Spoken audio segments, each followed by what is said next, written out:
What's going on, everyone? It's Peter with the Garden Family. It is a hot middle of June day, and today I am turning over some of the beds that I've recently harvested, the garlic as well as the brassicas, and I wanted to talk to you guys about two things. One, cover crops, and two, succession planting. So let's get right to it. So behind me is my garlic bed, and we just recently harvested our garlic. We got a really nice harvest out of it, and my ultimate plan with this bed is to plant fall brassicas in it, but we usually don't plant those until the middle of August. So we have somewhere between 45 to 60 days that this bed is going to be sitting here, and we want to do something with it. At the very least, we should cover it with a deep layer of mulch, but really more ideally, you would have living roots within the soil to keep up the soil microbiology and also retain and sequester the nitrogen that's in the soil, because nitrogen is pretty dynamic and will actually dilute out if there's not something growing in the soil. So while I probably would have time to do some sort of really quick maturing crop, such as green beans or kohlrabi in here, I'm actually going to do a cover crop in this bed. So my go-to cover crop in the heat of summer is buckwheat. I got this big bag. I think I just got this one on Amazon last year, and it also self-seeds. It's actually a beautiful crop. Has these nicely shaped leaves and then a crop of white flowers. We also love it interspersed throughout the garden because the birds especially really love the little seeds. We like watching cardinals jump in and grab seeds here and there. You can also get a pink variety of buckwheat. We actually haven't grown that one before, but if you want to add a little bit of ornamental value, that one looks really pretty as well. Now for a fall cover crop, the one that we use most often is actually from Johnny's Seeds, and it's called the Green Manure Mix. It's a combination of winter rye, field peas, hairy vetch, crimson clover, and it works really well as a fall cover crop. We plant that one when we are ready to put the beds to rest for the whole season.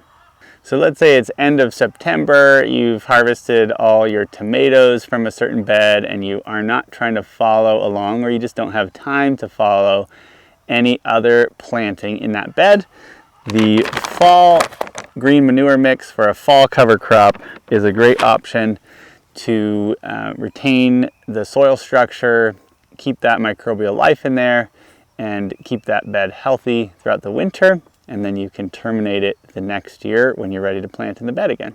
So I've already amended this bed with a fresh set of compost after harvesting the garlic. And now I'm basically just going to sprinkle buckwheat seeds throughout the top of the bed.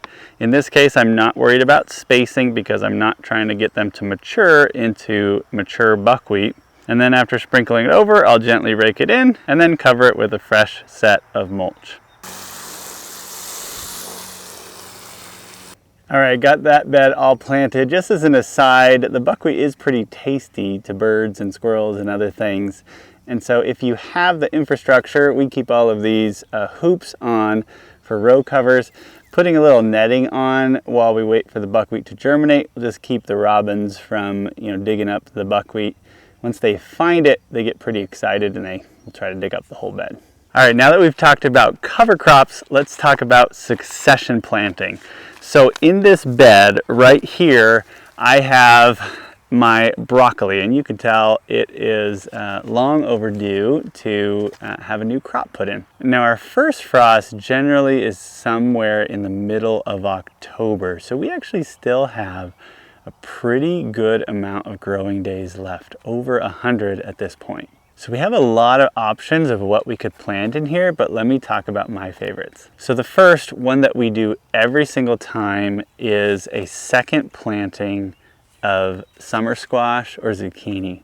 Now the reason we're doing that is not because we need more zucchini. In fact, the 3 plants we have behind me are producing more than enough zucchini for our family of 6. But it's because in our area, most zucchini eventually will succumb to a pest called squash vine borer, and so planting a second set and keeping it under cover is our strategy to keep zucchini harvested throughout the growing season with minimal fuss. If you'd like to see the full strategy of that, I'll put a link on this video.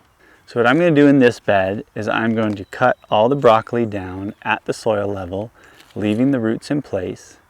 Place a thin layer of new compost over the top.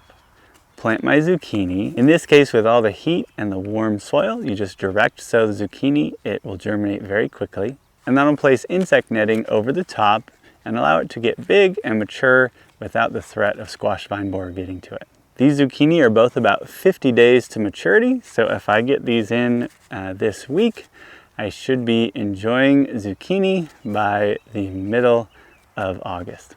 So our second go-to thing to succession plant after harvesting our brassicas are bush beans. Just like zucchini, bush beans are relatively quick to mature, some in as few as 45 days, and they also do very well direct sown into the warm soil this time of year. Now, if you plan on canning your bush beans sort of in one big session, you can plant all the same variety. But what we like to do is pick a few different varieties with different days to maturity so that there's always a different row of bush beans that are coming into maturity, and it's less that you get all at once. So in this case, we're going to plant 3 different varieties. So this one is called Early Serve Bush, and it is a 45 days to maturity plant, so it should be ready around August 1st. Next one we're going to do is Kitchen King, and this one's 55 days to maturity, so just about 10 days after the early serve is harvested. And the last one is Tenderette. It's 60 days to harvest, so just about a week after the Kitchen King that we are also sowing. You could plant pole beans as well, but what I've found is since we're following the brassicas, they're sort of already set up in a space that's meant for a bush type plant, so we generally follow with bush beans. 2 other crops you could easily succession plant after harvesting your brassicas are right here. So the first is right up there, sweet corn. There's a lot of varieties of sweet corn that are relatively quick to mature. And just like the bush beans and the summer squash, you direct sow those, so you don't need to plan very much as far as getting starts completed. The other plant you could succession plant after harvesting your brassicas are determinate tomatoes. This does require a little bit of extra planning because generally you would want to be planting transplants at this point. Although if you live in a longer growing season, sort of like ours, we probably could get away with direct sowing these as well. That being said, right around the middle of June, oftentimes there's deep discounts on already started plants that you can get at, say, big box stores. And oftentimes you can get determinate Roma tomatoes, things like that, as starts right now for incredibly cheap. I think we'll have enough corn, and I know we'll have enough tomatoes in these straw bales. So we're not choosing to do either one of those, but they are good options as well. Hopefully that discussion on cover crops and succession planting was helpful.